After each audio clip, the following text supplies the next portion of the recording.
Ready? Let's get started. We're going to start talking about chapter 5 today.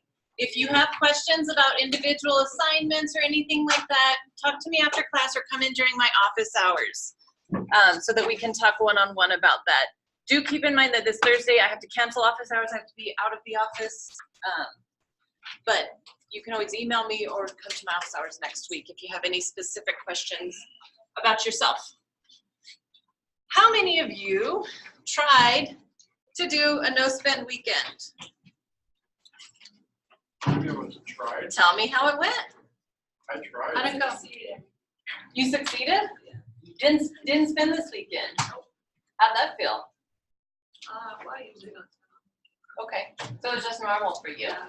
Is that something you've kind of intentionally done, or it just happens? It usually just happens. Like if I eat or if I spend money, it would be like at a restaurant. Okay. And that's like on Saturdays if I were to go with my siblings or my family. Okay. Okay, so you didn't happen to go out. If you did, maybe you make your parents pay or your siblings pay or something. Okay. Who else? I tried, Okay. but I had to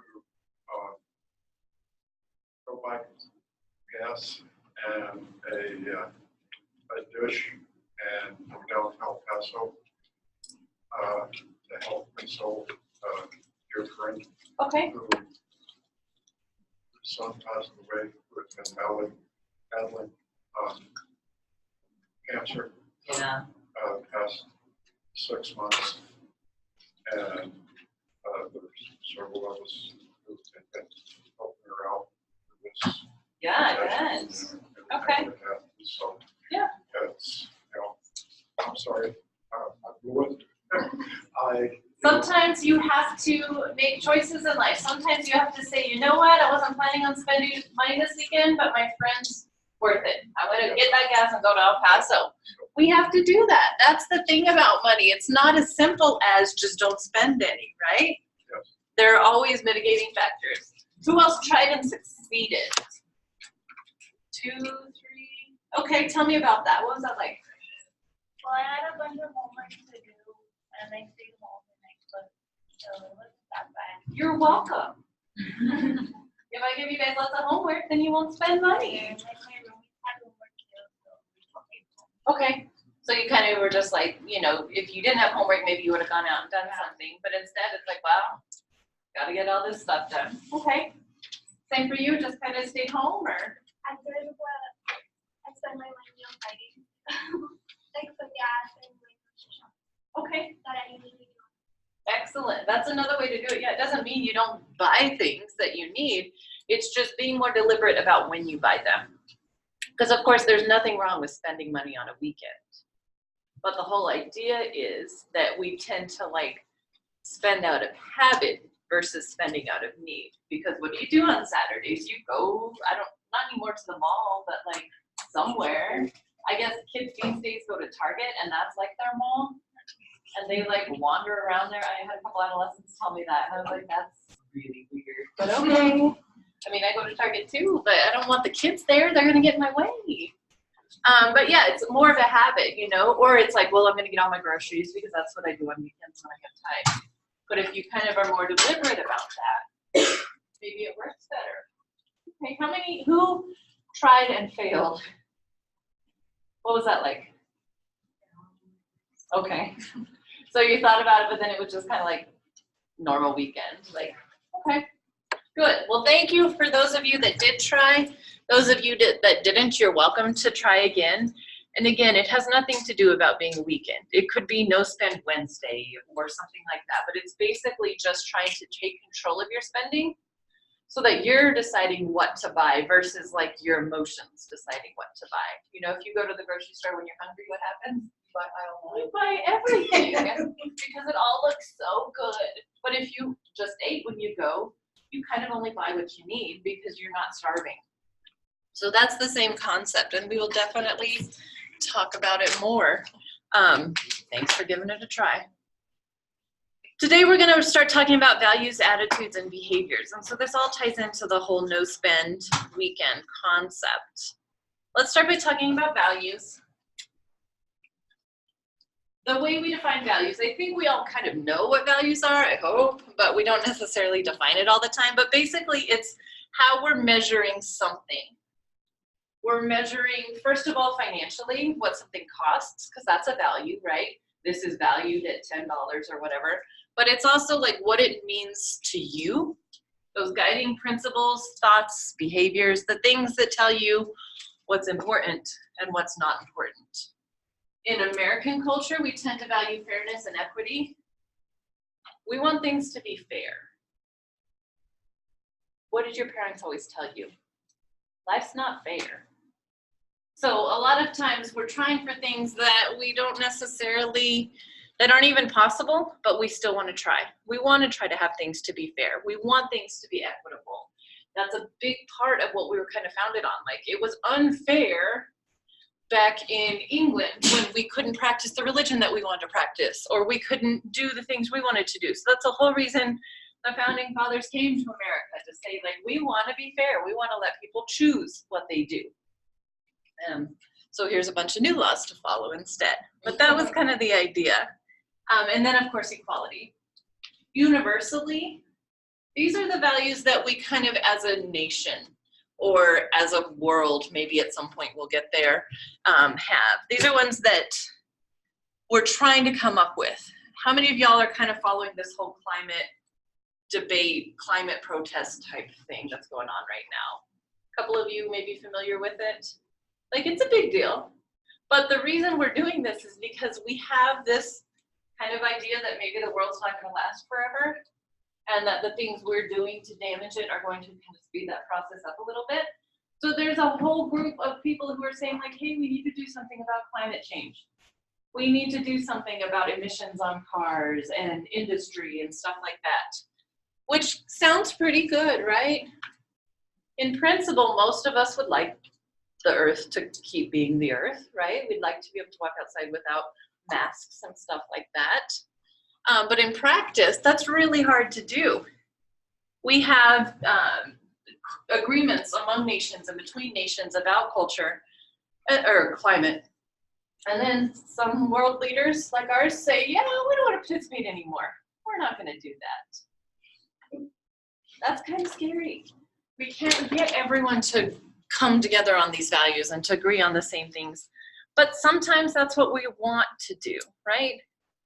Because if everyone in the country, in the world, everyone on the earth is trying to save the planet and like working really hard at it and making changes and stuff like that, but then a country like ours decides, yeah, we don't really want to work on that right now, that can undo all the work the rest of the world is doing, or vice versa. So that's why we talk about values, and that's why we try to appeal to people's values when we're talking about changes that we want to make, when we're talking about getting people to kind of agree to something or to change a behavior in some way. We start with values. We try to make it seem important to them. Because if it's not important to me, I really don't care that much about it. Like, I could be empathetic and be like, oh yeah, that sucks for you, but I'm not motivated to change anything about it. So we're often appealing to people's values for that very reason. Universally, we're never going to get there, but we're trying. We're trying to get people to share the same values.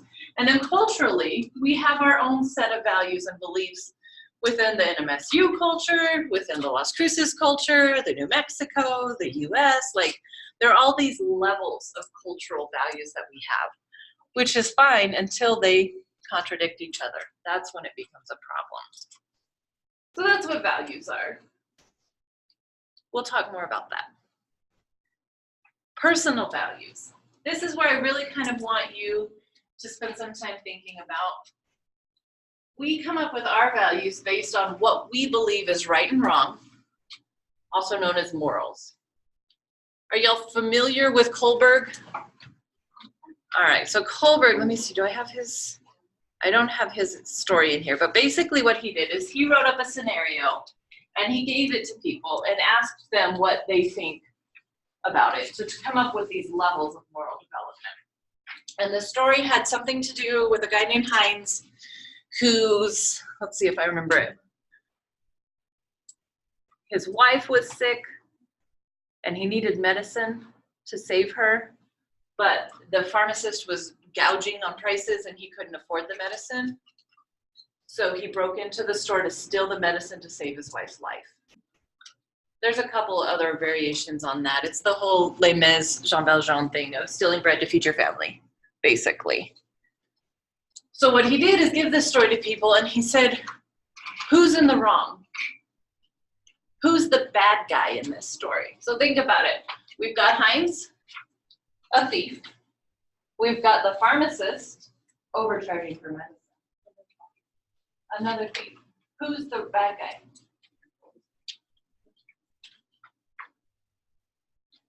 Who says it's Heinz? He broke the law. Yes, I say they both wrong. He did something illegal. What about the pharmacist? He did nothing illegal. He has every right to set the price for his store. I thought price gouging was illegal. Oh, that's gas gouging. This is like a million years ago. But think about it. I mean, if we follow the letter of the law, Heinz is guilty. And he says, yeah, I stole it. The pharmacist isn't. He's well within his rights. So we can't take it from a legal standpoint. We take it from this moral standpoint. Why is it wrong for the pharmacist to do this? That's capitalism, people. If someone's willing to pay it, sell it for that price. We have that was, again, Kohlberg was a long time ago, but we have that exact same thing today when we look at diabetes medication. How they're charging triple, quadruple what it should be just to make a profit and keeping all these people from living. So that's where morals come in. They're different than the law. Sometimes laws are kind of guided by moral principles, but sometimes they're not. So Kohlberg looked at all this, and he kind of broke it down into different things. And he said there are different stages of moral development that we can be in. And they're based on our sense of justice. Not everyone's going to get to the highest level. And sometimes within a family, everyone's going to be at a different level. So let me kind of come down here. And this is a really small, but it is, of course, in your textbook. But these are what he came up with. Let me see how big I can make it here. So basically, he says these are the stages of moral development that people go through. Sometimes tied to age, like the older you get, the more developed your morals, sometimes not. But when we start out, we've got pre-conventional morality. This is where you obey the rules to avoid punishment. You don't steal because you could get in trouble for it. You don't speed because you can get in trouble for it. It's very black and white. If you break the law, you're gonna pay. This is a very common, my children and I have this conversation every day. Mom, you're going above the speed limit. And I say, I know, but I'm only gonna be in trouble if I get caught, guys. And they don't like that answer. They say you shouldn't speed because the law says you shouldn't speed. And I'm like, well, okay, but I disagree with that. I'm safe. So there's very punishment orientation, kind of at that basic level. The only reason I do what's right is because there's a rule telling me to do it. As people develop a bit more, they move into stage 2, which is instrumental orientation or personal gain. We obey the rules because they benefit us in some way. So we obey the rule about not stealing because it's our store. And if people steal from us, we're going to lose something. So it's not just because it's the law, but it also benefits us. I'm much more likely to encourage people to follow a law that's going to help me in some way. I'm like, hey, y'all, don't drink and drive because the last time I was hit by a drunk driver, it really sucked. And I don't want to go through that again. So I'm going to follow that law too because it benefits me. Versus like, you shouldn't do it because other reasons we'll get to. So that's stage 2. So those are the pre-conventional morality. Those aren't very thoughtful. There's not a whole lot of deep thinking that goes into it. It's just, this is what you're supposed to do. This is what the man says to do, so I'm going to do it. We move then into the conventional morality, this level 2. The stage 3 is the good boy or the good girl orientation. Basically, we obey rules so people will notice that we're obeying rules and give us a pat on the head. Good job, you're such a good rule follower. hey, I noticed that you're doing what you're supposed to. That's awesome. So it's a little more than just don't do it because you're told not to, but it's also do the right thing so that people will praise you for it. Can you kind of see kids in these processes? And they'll come tell you like, oh, everyone was talking, but I wasn't. Because they really want to make sure you know that they're a good boy or a good girl. Stage 4, maintaining the social order. Rules are obeyed to maintain the social order. And I think a lot of people are there. Like, I'm not going to run at the pool because you're not supposed to run at the pool. But also because if everyone was running, it would be chaos. I'm going to use my indoor voice because if we all used our outdoor voice at the same time, it's going to be really loud in here. So it's a bit of these other things, but even kind of more advanced than that. It's like, because if we all broke the rule, it's like stealing sand from White Sands. There's a reason you're not supposed to take sand from White Sands, right? If everybody took some, eventually it would all go away. That's the theory. But there are a lot of people who would really love to have a jar of white sand at home, but have decided, hey, no, because I want to preserve this for future generations, so I'm going to leave my sand right here. That's for the greater social order, the greater social good. That's why we stop at stop signs and red lights, right? Maybe it's not just, maybe no one's going to know we did it, but that's how we maintain social order. Because when you don't, like everyone else in Las Cruces, then there's all kinds of wrecks, or then people can't make it through the light because they're having to wait for the other people to go through. So these, you can kind of see them building up. They take more thought as you go further down. It's a lot more complicated. When you get to that level 3, that post-conventional morality, this is where you're really kind of making choices based on something bigger than yourself. So stage 5, the morality of contract and individual rights. Rules are obeyed if they are important. Democratic rules are challenged if they infringe on the rights of others. This is where we get into my speeding. If it's important for me to go the speed limit, if I'm in a school zone, if I'm somewhere, you know, near a hospital, something like that, most likely I'm gonna go the speed limit. If I judge that it's not really important for me to go the speed limit, it's not gonna happen. And I know full well, if they pull me over, I'm gonna have to pay the ticket. That's just how it goes. I've never gotten out of a ticket in my life. But I'm willing to take that chance because I say, hey, this is not an important rule for me to follow. And I'm not going like 90, but I'm 5 to 10 over, 5 to 9 over. I'm okay with that. I've made that decision in my life and I'm okay with it. And I'm willing to pay the consequences for it. So I'm saying, if it's an important rule, I'm following it. I use my turn signal most of the time. That's another thing, why aren't you using your turn signal? I'm like, I'm in the middle of nowhere. There's not a single car in any direction that could see my turn signal. Is it important for me to use it? No. No one's gonna know if I'm using it or not, right? But someone who's at a lower level, and you don't have to out yourself, so think about, do you always use your turn signal? Or do you only use it when there's someone else important? That's where we get to. We're able to say like, yeah, this is not an important rule for me to follow, so I'm not gonna. If there are rules out there that I feel are in some way impinging on someone else's rights, I'm gonna fight them. That's what our democratic election system is supposed to be about, right?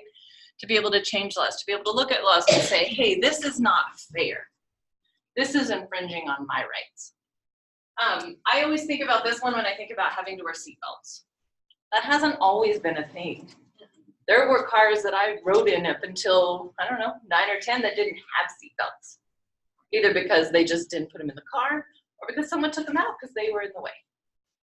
But now it is the law and everyone knows it and you're supposed to wear your seatbelt.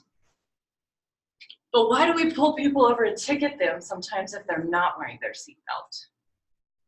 How is that impinging on the rights of others? Why can we say you have to wear your seatbelt? Have you ever really thought about that? If you don't wear your seatbelt and you're in a car wreck and you're thrown out of the car, someone has to clean that up. that's when you impinge on the rights of others. If you don't want to wear your seatbelt, fine. But when it affects other people, that's when we say it's a problem. If it's a child and you're not making them wear their seatbelt, that's a problem. Quite frankly, if you're grown up and you're not wearing your seatbelt, really that's on you.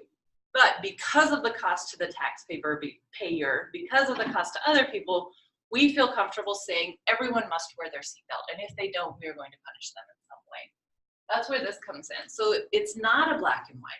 Because we say in America, you're free, right? Do what you want. But then we say, but also wear your seatbelt, and you're going to get in trouble if you don't. So it's that, how is it affecting others, that really matters here. And then when you get to that top level, that morality of conscience, this is where you make your own rules based on your own ethical principles. This is where you ascend to this place where you're kind of above the law. And you make rules based on what you think is right and wrong versus just following it because someone told you to. This does not mean that you just break every law in the world. But this means that you have considered laws and considered whether or not you agree with them and chosen to operate accordingly. These are people we see who do protests, who in some way say like, no, I disagree with this. And so I'm not going to. And I understand there may be consequences for that and I'm going to pay them. But the whole point is for me to try to spark change. Rosa Parks. I would argue she was probably at that top level, right? She knew she wasn't supposed to sit where she sat, but she did it anyhow. She knew she was going to have consequences for it, but she did it anyhow. And she was able to bring about greater change. So that's what people who get to this level are trying to do often. Sometimes they're not. But ideally, the whole thing is if you're basing this on ethical principles, you're standing up for what you believe in. And you're hoping that that might inspire other people to do the same. Questions about Kohlberg's stages? Do they all make sense? All right, they're important to know. I never memorize anything, so I don't care if you know the names of the levels. But I do want you to be able to identify, like, if this is a situation, where does that person fit in this? You know, are they kind of in the pre-conventional level where they're kind of just following rules because they're rules? Are they somewhere in the middle where they're following rules to gain approval or to, you know, maintain the social order? Or are they doing it because they have examined the rules and have decided for themselves whether or not they're valid and valuable? That's something I would expect you to be able to know. Let me go down a little bit, make this smaller. All right, so that's all based on individuals, right? Within a family, there are also values. Individual values are something that are often shaped by our family. Either we agree with our family and we share their values, or we respond to their values by going the opposite way. But most of the time, some of the time, a lot of the time, I'll say, family values cause clashes. Not everyone's going to have the same values. So families are going to argue about that. There are people in your family who probably, it's my way or the highway. If you don't agree with me, you are wrong. We always attribute that to the older, grumpy generation, but it's a lot of people in our family, right? So when we come to talk about individual values, it's pretty easy. You have to really think about, what do I value? What's important to me? And you can do that. But then when you're trying to get a family together to talk about their values, it's more complicated because you have more data points. You have more people with an opinion. So we need to be aware when we're talking with families, when we're working with families, and we're asking them to make decisions and plans that have value to them, not everyone's going to agree. That's what our job is, to help facilitate that, to help them to be able to communicate that in a way that's not going to cause a war, but instead is going to open up a dialogue for people to understand each other better. We do know that families tend to share some values. kind of hard to avoid at some point. So whether they're racial, socioeconomic, educational, or religious values, within families, we're going to see agreement in some of these areas. Not all of them, but some of them. Because we get our values originally from our families, right? Even, you know, we talk about values as this big moral thing, but even food choices come down to values. Selection of food preferences, that reflects personal values, but also cultural values of the family. So it's almost, I mean, like tomorrow it'll be November basically, because this year goes so fast. Like Thanksgiving. What do you eat at Thanksgiving? How many of you don't eat turkey? You are wrong. You eat turkey at Thanksgiving, right? Why do we eat turkey at Thanksgiving? No, the Pilgrims didn't have turkey at Thanksgiving. It's all sandwich. They had lobster. Really? Yes, that was like the cockroach of the sea. They had lobster. I That was not, but that's what we all believe, right? The Pilgrims and the Indians got together and had turkey, so that's why we have turkey on Thanksgiving. No, it's not at all. But we can't afford lobster at Thanksgiving, are you kidding me? But that's what we do. And if you don't do it, you're weird, right? Or there's a reason you do it. You're choosing not to have turkey, as opposed to, you know, Easter, what do you have? Ham. Christmas, you could have ham or turkey. You can choose, or tamales if you live here. Yes. But there are very strong preferences that come out because of our values. There's not a whole lot of rhyme or reason to them, but it's what we do. So even things like food preferences are shaped by our values and by our family's values. You know, we talked turkey, which is great. I'm really hungry for turkey. Can't wait. But also dressing. You either have dressing or you have stuffing. Or you have oyster dressing, which is disgusting. But there are people who think that's like a real Thanksgiving, like, oh, we have oyster dressing. Gross. Our values shape our meals. Our values shape when we eat. Do we eat on Thanksgiving because it's on a Thursday, which is a really inconvenient day to have it? Or do we say we're going to have our Thanksgiving on Saturday when the family can be there? Like, our values shape when we eat our meal, whether we eat it at lunchtime or we, you know, so we can get it over with before the game starts, or if we eat after the games, or if we eat, you know, at 11 o'clock at night because there were 3 other families you had to visit first. All of that stuff comes from these values. That's how we make these decisions. And sometimes we end up with this kind of like clash because someone has a different value, especially when people get married or coupled in some way. This becomes a huge problem because if your family always has turkey and your family always has ham and you can't afford both, what do you do? Maybe you eat Chinese food. I don't know. But these are the real things people have to talk about and think about. How do their values, their family values, shape even the things they eat? And then how do you negotiate that in a bigger world when other people have different values than you? Politically, the phrase family values is used to discuss social and economic concepts pertaining to the family as a social institution. What does that mean? Huh?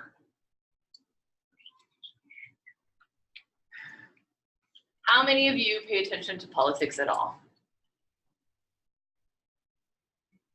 Not a super, well, it's super interesting, but it's not a fun topic sometimes. But often what you will hear politicians talk about are family values, because that has an emotional connection. People want to hear family values. They want to hear that word because it makes us feel warm and fuzzy. It makes us feel like, oh yeah, this person cares. Because it's a word, it's 2 words that have no real meaning. When someone says, I want to return to family values. I want to bring back family values. I believe in family values. What the hell does that mean? Right. It's very subjective. It's incredibly subjective. There is no one answer to that. There are some families who value things that are really illegal and probably immoral. There are some families that kill together. Oh, There are some families that don't. But how do we know what you're talking about? It's a word, it's a phrase that's thrown around so much. But really what it's doing is saying for some reason we're wrong and we need to fix it. We've gotten away from family values. Families will tell each, I don't even know who you are anymore. You don't even have the same set of values that we raised you with. This is not how I raised you. There's all this way that we use this as like a weapon or a tool to confuse people. So whenever you hear that, when you're working with a family and they talk about their values, dig in a little and find out what they mean. What are your family values? If I ask you what your family values are, and then I ask one of your parents, are they going to be the same? Maybe. If I asked you and your parent and a sibling and a cousin and a relative, like twice, 10 times removed, are they all going to have the same answer? No. So it's not fair, it's not okay just to talk about family values. We got to dig in and figure out, what does that mean? Because it's going to be different for every family, based on our experiences, based on our history, based on our socioeconomic status. All of these things really matter. So anytime you hear that word, and you'll hear it a ton in the next year because we have an election coming up, you're going to hear this a lot. I believe in family values. I want to bring back family values. I am in favor of family values. What does that mean? I want you to think about that. And for yourself, I want you to think about what your family values are. To dig into it just a little bit more, the value of family is an external concept. Basically, this is the way like society puts something onto families, ascribes some sort of meaning or value to families. If you're single and you pay taxes, you pay a higher tax rate. You pay more in taxes because you're single. Because as a country, we value families. And when we wrote the tax codes, we valued families. So we said, hey, let's incentivize them. Let's give tax breaks to people who are not single. I mean, if that doesn't say something, there's no way to remove that. We said, hey, we want people to be married, not just together. We can't tax together. We can only tax married. So we're saying, hey, if you do that, we'll give you a break. We value that so much. So people do it. People get married for this reason, or people don't get married for this reason. But we have to understand that is a concept that really tells people what families mean and how important they are. It's the same thing with having children. Kids are nice little tax deductions until you make a certain income, and then they're not anymore. But like, people sometimes want to have children, and not always. I understand there are many other reasons to have kids, but sometimes people are like, well, economically it makes a lot of sense. That's as valid a reason as any other. So we externalize this and we tell people what families mean and why they're valuable and that they're valuable. We always talk to people about that. When are you getting married? Are you seeing anyone? When are you having children? These are all things that people ask about all the time because as a society, we have agreed and decided that monogamous, mostly heterosexual relationships are something to be valued. We're still struggling with all the other stuff. Like if it's not monogamous, if it's not heterosexual, we're not quite sure how we feel about it yet. We're getting there. But right now we're telling people this is what we value. We're gonna penalize you if you're single. And yes, I know a lot of people don't get married because of the tax write-off, but some people choose when they get married. My cousin got married December 31st. Do you know why? Because then she could claim married status for the whole calendar year. If she waited till January 1st, she couldn't until the following year. You can pick your date based on that. People pick when their kids are induced based on that sometimes. If my deductible restarts October 1st, I'm being induced September 30th. That way my kid's born before I have to pay more money. These are real decisions people make. And hey, it's not the worst decision you could make, but we really just need to recognize that this is something that other people tell us why family is important. So if we're Kohlberg, if we're in some of the pre-conventional Kohlberg stages, we're saying, oh, why are you getting married? Because that's what you're supposed to do. Because that's the rule, that's what's expected of me. You probably know people who got married because that's what was expected of them. Versus those higher levels, those post-conventional levels down bottom where they say, I'm getting married because I choose to marry this person and symbolically join with them, blah, blah, blah.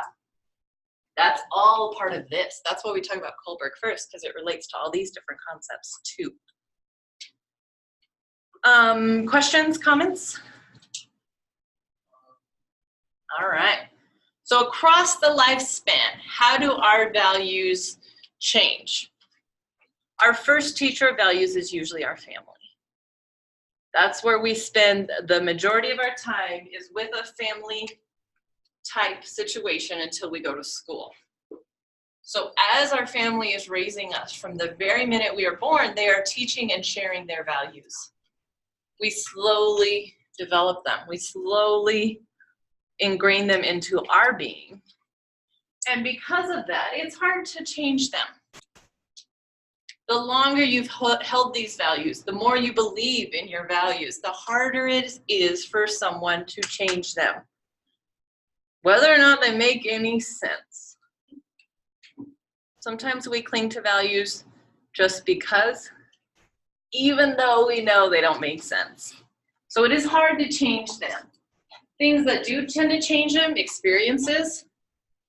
If you've been anti-abortion your entire life and you believe it is wrong and you believe you'll go to hell, and then you find yourself unmarried and pregnant and poor and scared and sick or whatever, or victim of a sexual assault and pregnant, that experience might change your stance on abortion. It might not, but experiences often do change your values, because you never know how you're going to feel about something until you experience it. But if you're just kind of sitting on the outside watching other people experience it, sometimes it's easier to have a strong value. Cognitive development.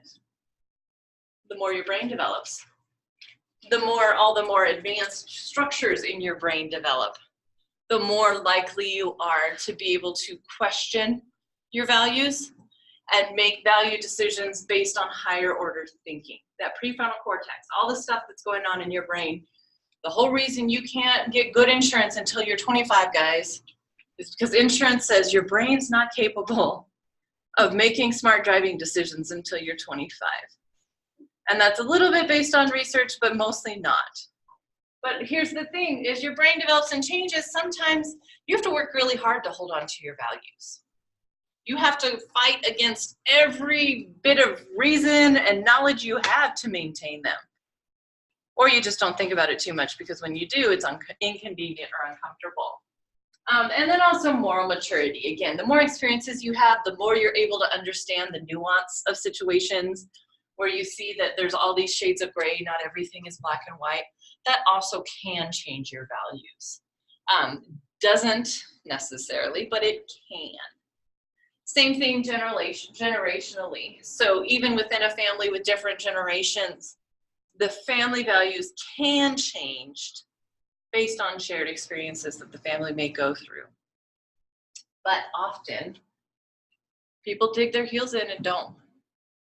So that's where that kind of second stage comes in. It's where you're more aware, but you may or may not actually change based on it, versus getting to that higher level where you're saying, you know what, I'm starting to question my values.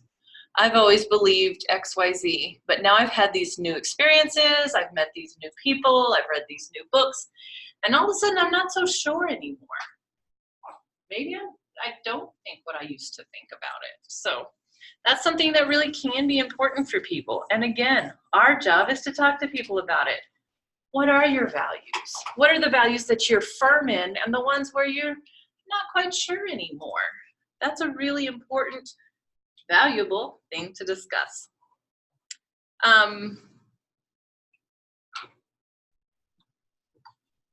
Attitudes. Our attitudes are the way we have learned to respond to something, either positively or negatively. So when someone says, oh, an election's coming up, ugh, an election. That's a response that says, ugh, I don't like elections. Or, yeah, isn't that great? That's a response. My attitude about the thing, how I have learned to respond to something positively or negatively. We learn these attitudes and we carry them with us.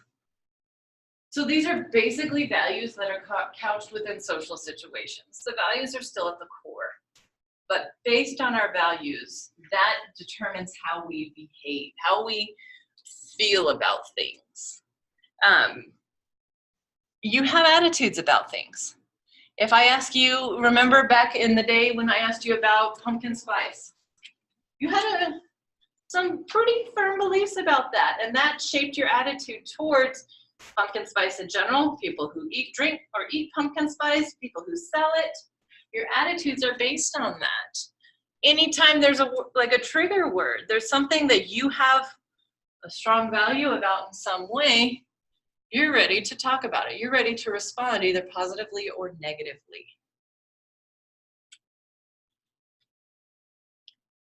Which leads into behaviors. We are responsible for our behaviors. Yes, we all agree? Yes.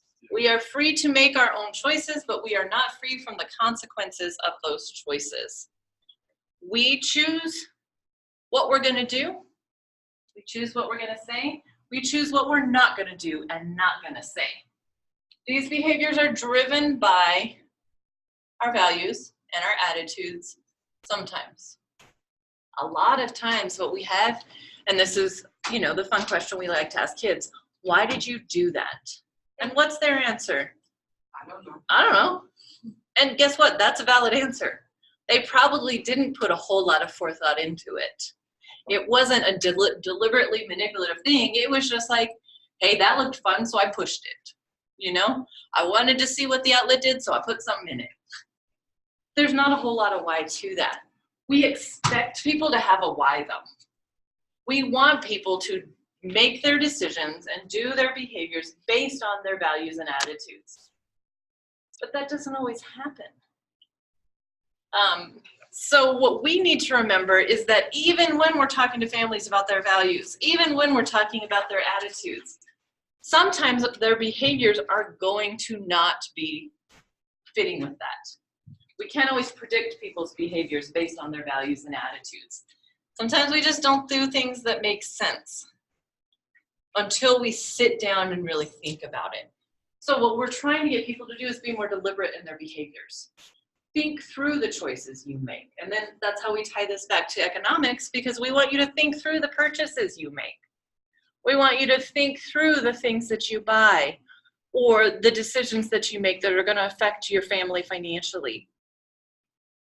Otherwise, we have this going on. Why did you buy the new iPhone? Because I really wanted it. That's an answer, and that's an honest answer. But that's not one based on values and attitudes. That's simply a behavior that I chose. So big scheme, that's what we're trying to do, is help people to come to more congruence, to be able to tie their behaviors to their values and attitudes, instead of just that whole because I wanted to, because it felt good. I don't know, I just did. That's one of our goals as family professionals working with people. Marketers always know better than us. They've done this research. They can predict behavior. We can't always, because we think attitudes should predict behavior, but sometimes they don't. We think, okay, everyone feels really good about something, I don't know what, so we're going to make a ton of it because people are going to buy it. They're going to rush out in droves and buy a bunch of it. That doesn't always happen. So then we kind of have to think about, why didn't that happen? Why didn't our predicted behavior happen based on the attitudes that we had? So these guys, Fishbein and Ashton, added intention to the mix. Our behaviors are influenced by what we think others think we should do and how they will judge our behaviors. And yeah, that makes a lot of sense, right? It's not something that just happens with teenagers. But we make our choices. We behave in a certain way, sometimes because we value other people's opinions about it. That's why we choose the clothes we do, the cars we drive, the shoes we wear, the food we eat. Either because we're falling into it and we want that, or because we want to buck the system and do the opposite. But that intention is really important. DuPont said actions are motivated by needs. Yes, I think sometimes that's true. However,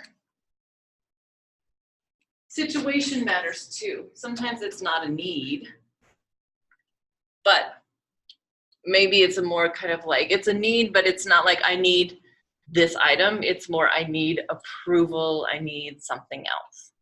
So it's hard to predict behavior. Like I said, marketers are doing a great job with this because they know what we want, and well before we do. But we have to, it can't just be a simple thing. We have to recognize it's very complicated. That's basically what I think you guys need to understand about it. So let's talk about this. You can read that other stuff yourself. But the dissonance theory, when someone acts in a way that is inconsistent with their self-concept, feelings of discomfort or internal oh my gosh. All right, let me take a break and do that again. When someone acts in a way that is inconsistent with their self-concept, comma, I did not have enough coffee today, they may feel discomfort or internal conflict. So when they drink too much, they might feel bad about that later. They may say, I don't know why I did that. I don't like that. That's not something I want to do. And then they have to make a decision about how to bring their behavior into alignment with their attitudes. Next time, I'm gonna not drink so much. I feel like I was really rude to that person, and that made me feel bad because I don't want to be rude, and I didn't need to be rude in that situation. So I feel bad about that. I'm going to try to correct that behavior.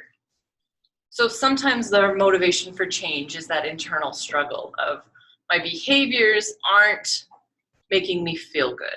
I'm not liking the way I'm doing things. So I want to do something different. And I may need help for that. You may need someone to guide me on how to make those changes. That's where we come in again. But that's really a good way for people to start to make that change, is when they start to look at, I'm not happy with the way I'm living my life and I want to change it.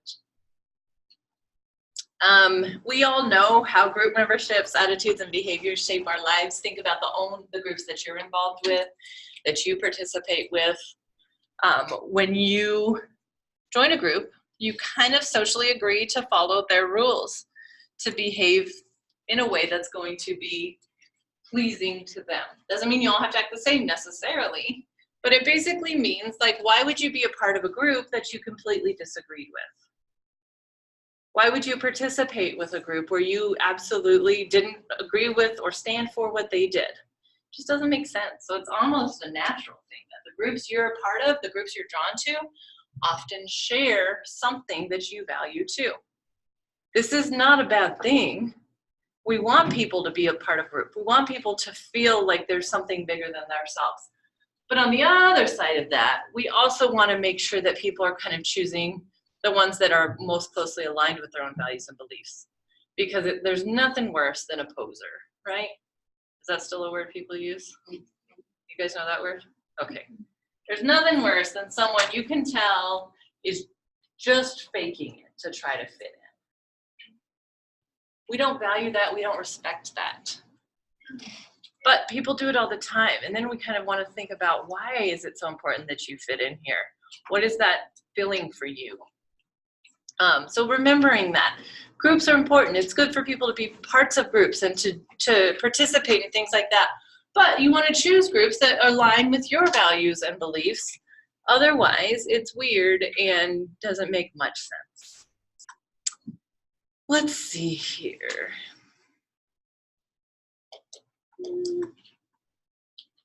Let's talk about this. Values and behaviors of family purchasing. So we've talked about values, behaviors, and attitudes. And we've talked about marketers. There are motives for why people buy what they buy. Why do we choose one thing over another? Some of the reasons. brand preference. I choose this brand because I really like this brand, and they've ingrained in my head that they're the brand for cleaning. We all do that with certain things. Quality preference, I'm gonna buy the one that seems to be the better quality, even if it costs more. Price, maybe I'm gonna buy the cheapest thing. Or I'm gonna pick the mid-range thing because I figure, well, it's not the most expensive, it's not the least expensive, somewhere in the middle, and I can tolerate that.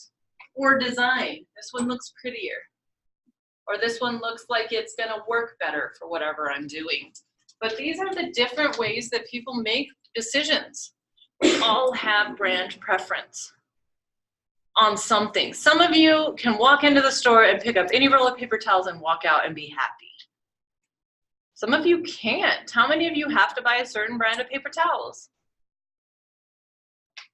The older you get, the more that matters, guys. But yeah, sometimes it's cereal.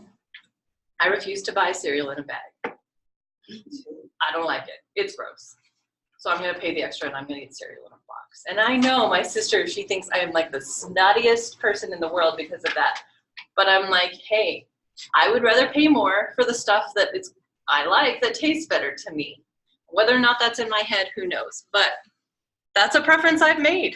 I've decided I will pay more for the cereal in a box, even if I'm just paying for the box or the toy that comes inside.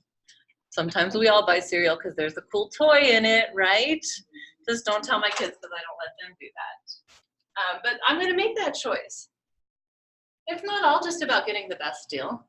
Sometimes people pay more for something just because it costs more. And then they can be like, oh yeah, I got the most expensive, blah, blah, blah. Everyone has these decisions and these choices to make, and they make them based on something. So when we are analyzing our own spending, or when we're thinking about our family spending, or a family that we're working with, we want to dig into this a little bit. Like, what makes you choose? Do you buy the generic vegetables in the can, or do you only buy Green Giant? Does that matter? And then there's probably a reason. But if there isn't, let's really kind of talk about it. Have you tried the generic ones? Do they taste different? Or do they taste just the same? So sometimes it's just a lack of experience or exposure or forethought that we do these things. This is a big deal. This is, again, what makes marketers rich and grocery stores and everything else rich, because they understand this is how we do things. And it is what it is. I'm not judging it. I'm just saying it is. So we talked about brand preference. It is getting less than it used to be. We have less of a brand preference than we used to be. But that's something that historically we have really dug into, and we still do it to a certain extent. Producers know this. They're going to tie their name to a brand that has a good reputation, that has, you know, I know where this company is. I know this company, so I'm more likely to buy their product even if it costs more. And there's just part of, like, maybe snobbiness, I guess. I don't know how to describe it, but there's something about being able to buy name brands. We talked about the Bobs and Toms, the shoes, right? There's something about having the Toms versus the Bobs. People that mattered to people. So we recognize this and we own it, and then we talk about it and kind of figure out for ourselves, is that something I'm comfortable with or not? Quality preference, I think this is probably where I fall in the most. This is where it becomes more important, is we want something that's high quality. This is why I don't buy shoes at Walmart, because I feel like they're gonna fall apart. They probably are, right? Because how good can they be? I'm gonna buy a brand that I know has a pretty good reputation for staying together, or a pretty good policy on replacement if they do break. Quality becomes really important. I can't remember basketball player who had his name brand of shoes, and they were crap. Like, they kept falling apart on him. So finally he had to be like, wait a minute, these are terrible shoes. You can't just buy them because the person endorsed them if they're no good. So quality is becoming more important. We're really wanting to know, is this gonna taste good? Is it gonna be fresh? Are they gonna stay together longer? That's why people are willing to pay more for clothes. Like if you could get $10 jeans at Old Navy, that's pretty good for kids. They're gonna outgrow them pretty quickly. But the second time they wear them, if the knees tear, maybe I should pay 20 bucks and get ones that are gonna last longer. So these are decisions we're making based on the quality of the item, not as much on the price. Sometimes we feel like the more you pay, the better quality. That's not always true. So that's a trick, you know, people will just raise the price to make you think, oh, this must be a better one because it costs more. So that's when you do need to do a little more thinking about, is it really better? Or are they just trying to trick me? Because they are sneaky, tricky people in the marketing world. And then of course, large ticket items. So these are items that are expensive. TVs, stereos, cars, things that cost a lot of money. We tend to expect that we're paying for something that's gonna last a while. If you buy an 80-inch TV and it lasts you a year, that's pretty expensive TV. But if it lasts you 15 years, you know, pretty big bang for your buck there. So we do have an expectation of if we're gonna pay a lot for something, we want it to last. That comes into the quality preference too. So, price preference. Prices are usually a factor, unless you are really just well off and don't have to think about money. You're gonna at least know what something costs, right? You're gonna look at the price tag. Because then you are able to decide like, ooh, is this something I can afford? If I get this and have to do without two things, is that okay? So price does matter, obviously. A lot of things begin more expensively and work down because that's how our psyche works, right? That's why we think we're getting such a good deal because it was originally $69.99, but now it's only $39.99. So we think, man, we're getting a great deal. So the early adapters, the people who buy right away, are gonna pay the most. 11 years ago, I bought a 90-inch TV and I paid like $6,000 for it. It was ridiculously expensive. Brand new to the market, biggest they had, that's what I bought. A couple weeks ago, my friend bought one, 1,200 bucks, something like that. Same quality, but I was an early adapter. I was willing to pay more because I wanted it then, and it has lasted me 11 years so far, but that's something too. Like the people who buy it right away, if you wait, often the price will go down. That's a psychological trick that we play on people. Or what's even more fun to do is be a store like Kohl's, where you're like, how can they stay in business, man? They're giving you Kohl's cash, there's coupons, because their markup is so high, they can afford to slash prices by 60% and still turn a profit. So that's what we really have to remember is that the price we see, even if they mark it through and say now reduced, that plays into our psyche and we feel like we're getting a better deal, when in reality, maybe we're not. What's helping with this is technology, because you probably all do this. I know I do. I go to the store, I see something I want, and then I hop on Amazon and see if I can find it cheaper. I may still buy it in the store because I don't like waiting sometimes, but technology is changing that. It's helping us to be able to compare and price shop a little better, which will shape the way price points happen from here on out. And then of course, generic products. Sometimes it's the exact same thing. Exactly, just one's a name brand, one's not. That's what happens with prescription medication.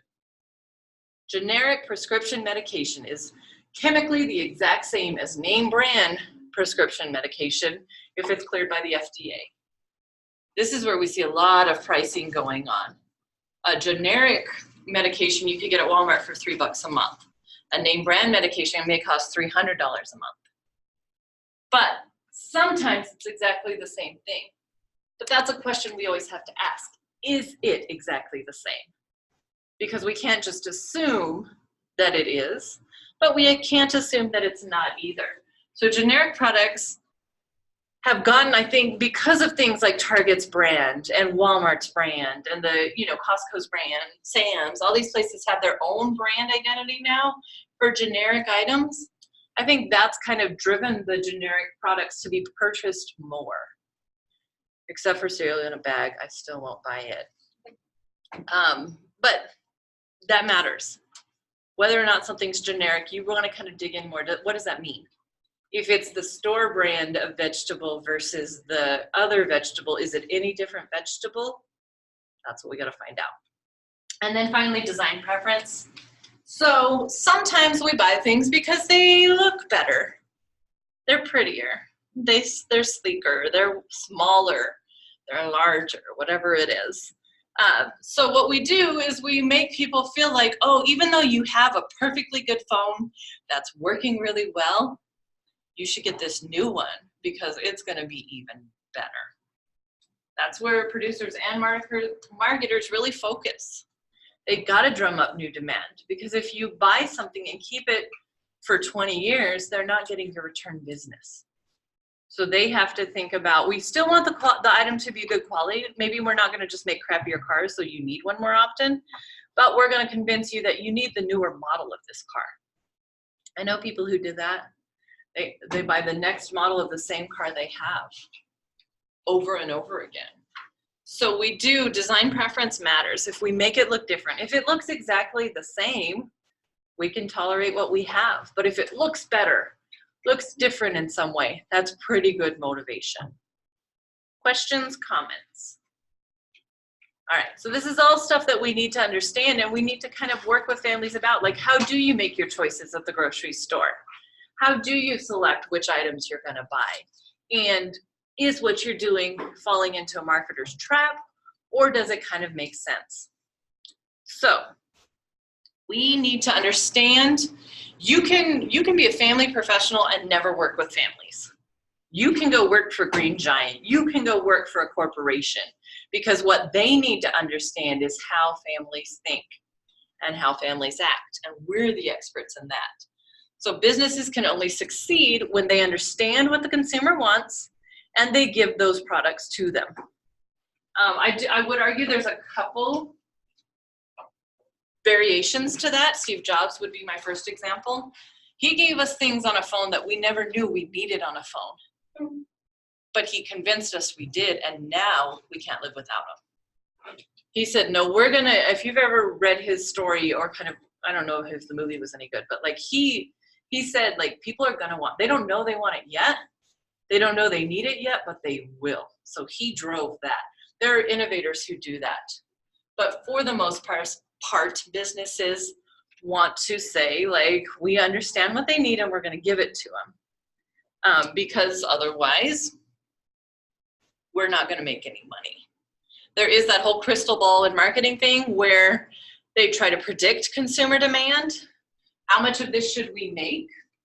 If we think we're going to need 10,000 units of this, maybe we make 9 so that people are clamoring for more. Versus, oh, we think we're going to need 10,000, let's make 100,000. It's going to sit on the shelves. So they're thinking about, what is the demand going to be? How can we best predict what the demand's going to be? And how can we meet that need, or just quite under meet it so that they want more? Because there's nothing worse whenever you go to the after holiday sales at a store and you can tell, oh, no one wanted that. Everyone thought that was going to be a popular thing this year, and guess what? No one wanted it. We see this with toys. Target already has their list out of the top 10 toys for Christmas this year.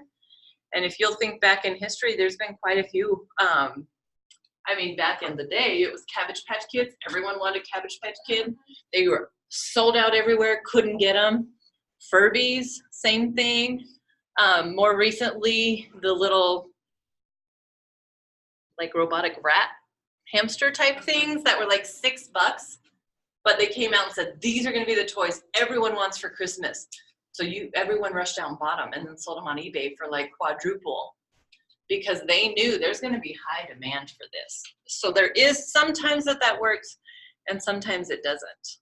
But the more they're able to predict that or create it, the more money they're going to make.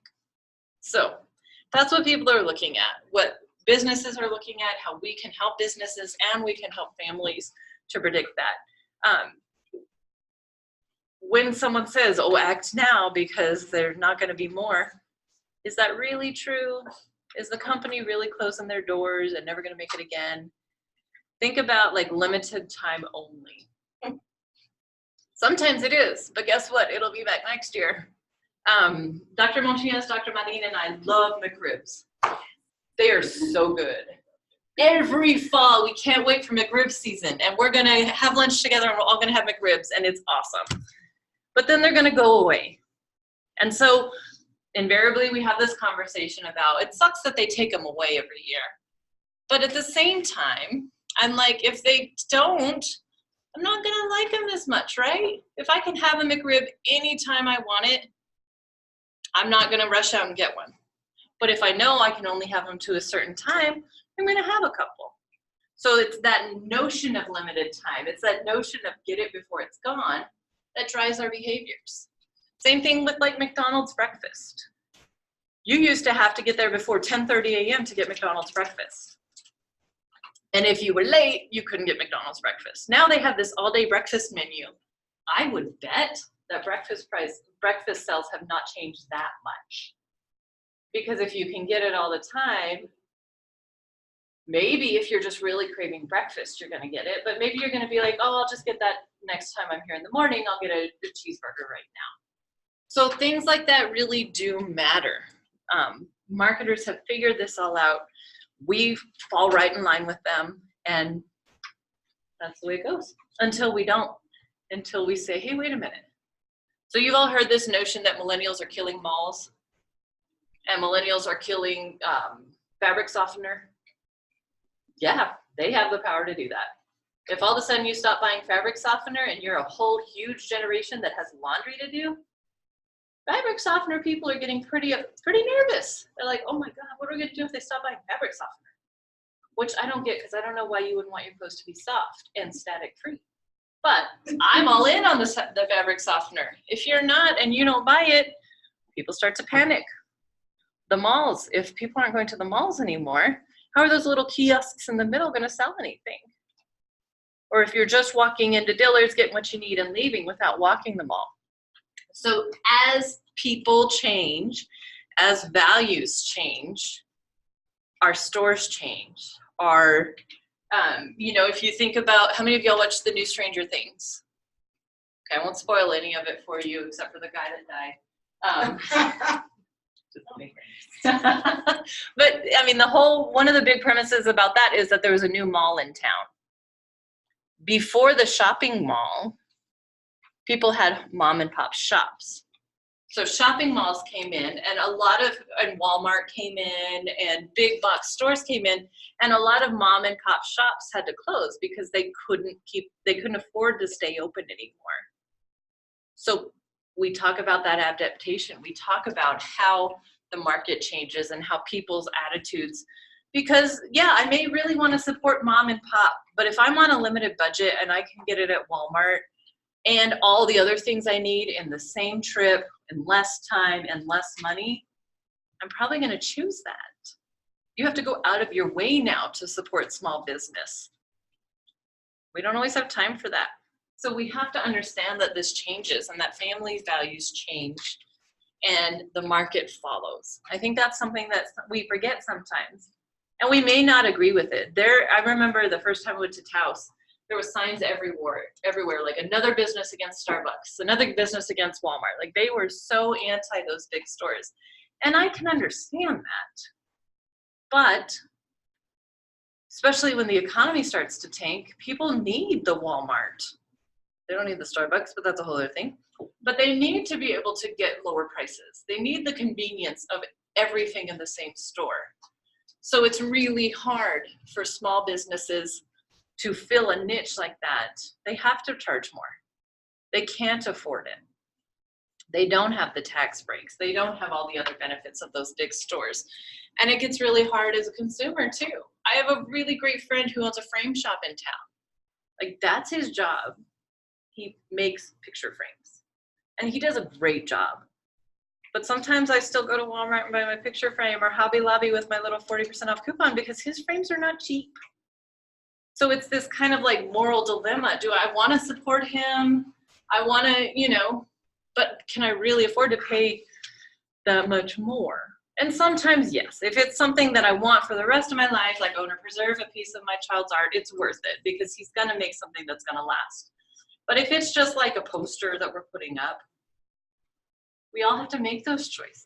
And those are personal choices because he's a really good guy and I know his family and I'd like them to be able to eat tonight too, you know? So we all have these dilemmas and these choices that we have to make that are super complicated. Our job is to have that easier for families to talk through that and think through that and make sense of it. Let's see, culture and values, you can read on your own. SES, you can talk about on your own. We'll probably finish up with this on Thursday though. So have a good week until Thursday. And then you can still have a good week after that and I'll see you then.